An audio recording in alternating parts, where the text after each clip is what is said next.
अस्सलाम वालेकुम। Second year, it's your second chapter बराज़म एशिया।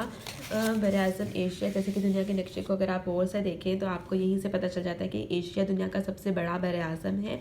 इसकी अगर हम लोकेशन सबसे पहले देखें तो इस पूरे खित्ते को पुराने ज़माने में यूरेशिया कहा जाता था, यूरोप और एशिया को दोनों को मिलाकर। और लेकिन इन दोनों को अलग करने वाला जो जो है माउंटेन रेंज है, यूराल कहा जाता है जिसे, वो इस दोनों को अलग करती है। पूरा हिस्सा यूरेशिया कहलाता है, लेकिन एक एशिया और दूसरा यूरोप है, और इनको अलग करने वाले जो माउंटेन रेंज है वो यूराल कहलाता है।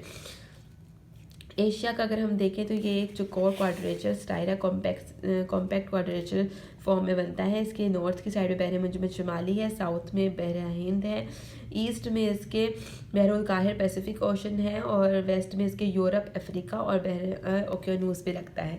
ठीक है, ये आबादी और रकबे के लिहाज से सबसे बड़ा बराज़म है। इसका तो टोटल रकबा तकरीबन 46.62 मिलियन मुरबा किलोमीटर बनता है। ये आप देख सकते हैं कि चौड़ाई में ज़्यादा है और लंबाई में कम है। तो लंबाई इसकी तकरीबन 8,000 के करीब बनती है किलोमीटर, 8,000 किलोमीटर बनती है, और जो चौड़ाई है इसकी 16,000 किलोमीटर बनती है। एशिया के बराज़म की कुछ कैरेक्टरिस्टिक्स है, जैसा कि आपके बुक में दिखाया गया है कि इसमें तकरीबन 60% आबादी दुनिया की आबाद है। इस बराज़म में मजहबी और सकाफती इख्तलाफात भी बहुत ज़्यादा हैं।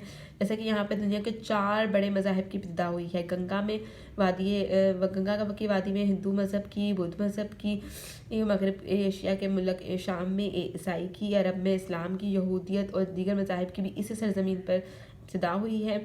एशिया की ज़रख़ेज़ वादियाँ पुरानी तहज़ीब का मरकज़ मानी जाती हैं। ठीक है, और नबातात और आब हवा के लिहाज से भी ये बहुत अहमियत का हामिल है। आगे जाती है एशिया की सतह। एशिया को सतह और तबीयत ख़ुखाल के लिहाज से 6 हिस्सों में तकसीम किया जाता है। बहुत बड़ा बराज़म है, इसलिए हर तरह के ख़ुखाल आपको देखने में आते हैं। शुमाल मगरबी मैदान, वस्ती मरफ़ूआ पहाड़ और सतह मुर्तफ़ा शुमाल मशरक़ी पहाड़, जनूबी मशरक़ी दरियाओं के मैदान और वादियाँ, जनूबी सतह मुर्तफ़ा, मशरक़ी आतिशफ़शानी सिलसिला और जज़ाइर। शुमाल मगरबी मैदान की बात करें तो जैसे कि आप ये देख रहे हैं कि ये जो हिस्सा कहलाता है तकोनी नुमा, ये शुमाल मगरबी मैदानों का इलाका आ जाता है। ठीक है, ये साइबेरिया और मशरक़ी रूस का इलाका आता है।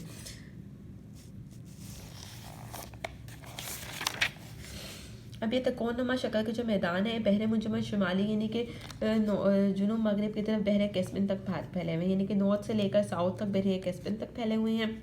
इसमें साइबेरिया का बहुत सारा इलाका आता है जहाँ पे पेनिसिलिना के छोटे छोटे दरिया बहते हैं।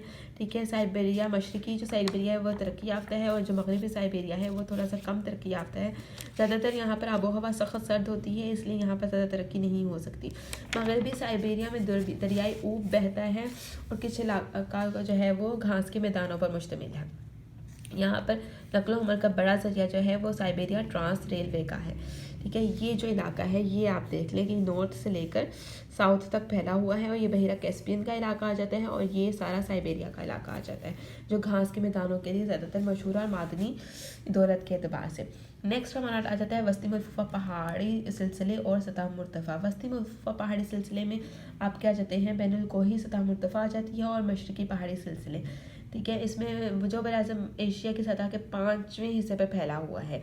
ठीक है, वसी एशिया के पहाड़ी सिलसिले में सबसे पहले पामीर नोट आती है। ठीक है, और पामीर नोट दुनिया का बुलंद तरीन पहाड़ सतह मुर्तफ़ा अकाउंट की जाती है। ये आप देखें, यहाँ पर पामीर नोट आ जाती है, सतह मुर्तफ़ा पामीर आ जाती है, यहीं से आपके बाकी सारे पहाड़ी सिलसिले निकल रहे हैं। शुमाल मशरक़ की तरफ थियान शान का सिलसिला जा रहा है, फिर यहीं से आपका कोलताइन का पहाड़ी सिलसिला आ रहा है। ठीक है, और वस्ती एशिया के पहाड़ी सिलसिले को अगर हम देखते हुए आगे चलें तो इंतहाई जुनूब की साइड पे आप देखें कि कोह हिमालय का सिलसिला आता है, जो बहुत बड़ा दुनिया का बुलंद तरीन पहाड़ी सिलसिला आ जाता है, ये वाला। ठीक है, और इसमें दुनिया की बुलंद तरीन चोटी है जो तकरीबन 3200 किलोमीटर की लंबाई रखता है। इसके कराक्रम भी आ जाता है, जहाँ पर तकरीबन 20 दुनिया की बुलंद तरीन चोटियाँ देखने में आती हैं। इसके बाद क्यूलन और दाइन पहाड़ आ जाते हैं। ठीक है, फिर सतह मुर्तफ़ा पामीर के ही आगे मशरक़ की तरफ के देखें कोतियान शान आ जाते हैं। फिर आगे बढ़ते हुए मगरिब की तरफ जाएँ तो मगरिब की तरफ इसमें खलीज फारिस से होते हुए को एल्बर्स और बाकी के पहाड़ आ जाते हैं, जिनके दरमियान में सतह मुर्तफ़ा भी आ जाती है। ठीक है, को एल्बर्स और ये जो है एल्पर्स के पहाड़ आ जाते हैं और आगे तारस और मगरिब की तरफ बिल्कुल जो ये फ्रांस का इलाका है, यहाँ पर तौरस और पोंटिक आ जाते हैं, कोकाफ के पहाड़ आ जाते हैं और आर्मेनिया की सतह मरतबा इसके सेंट्रल पार्ट में आ जाती है। इन पहाड़ी सिलसिलों सतह मरतबा से आगे बढ़ते हुए हमें पता चलता है कि यहाँ पर सतह मरतबा आर्मेनिया के आगे मगरिब की तरफ दो पहाड़ी सिलसिले जो आते हैं, ठीक है, वो पोंटक शुमाली है और जनूबी में कोहतारा सा जाता है और ये दरमियान में अनातोलिया की सतह मरतफा है। इसी के मतवाजी कोहकाफ कैस्कियस माउंटेन्स जाते हैं जो बहिरा कैस्पियन के मशरक़ की तरफ से होते हुए जजीरा करीमिया में तक चला जाता है। दरमियान में एक सतह मरतफा तिब्बत है जो पहाड़ों की से घिरी हुई है, दुनिया की बुलंद तरीन सतह मरतफा है, ठीक है, और क्यूलन के दरमियान दुनिया की बुलंदी सतह जिसे रूफ ऑफ द वर्ल्ड भी कहा जाता है और इसकी बुलंदी तकरीबन 3660 किलोमीटर से लेकर 4880 किलोमीटर तक होती है। इसके दरमियान में लहासा का इलाका आ जाता है जो सतह मरतफा तिब्बत में तसदियम बेसन और तैरम बेसन भी आ जाता है और सतह मरतफा के मगरब की साइड पर गोपी सराय गोपी आ जाता है, तो ठंडा रेगिस्तान कहा जाता है। इसके बाद तीसरा हमारा शुमाल मशरक़ी पहाड़ आ जाते हैं। शुमाल मशरक़ी पहाड़ों का अपना अलग सिलसिला है। ये पहाड़ दुनिया की कदीम तरीन चट्टानों पर मुश्तमिल है और अपने इब्तदाई मरफूआ पहाड़ों के पर मुश्तमिल है, ठीक है। अल्ताई एक तंग पहाड़ी सिलसिला जो साइबेरिया से फैला हुआ मंगोलिया तक चला जाता है, जहाँ मशरक़ में कोसवियान से मिल जाता है और कोपेलनोई झील बेकार के शुमाल की तरफ से होता हुआ स्टेनदोई पहाड़ी सिलसिले में मिल जाता है। इंतहाई शुमाल में बोनसा चस्की और कमचटका के कोहिस्तान आ जाते हैं। ये इलाका ये वाला है, ये सारा इलाका जो है ये इसकी बात हो रही है, ठीक है, शुमाल मशरक़ी पहाड़ी सिलसिला।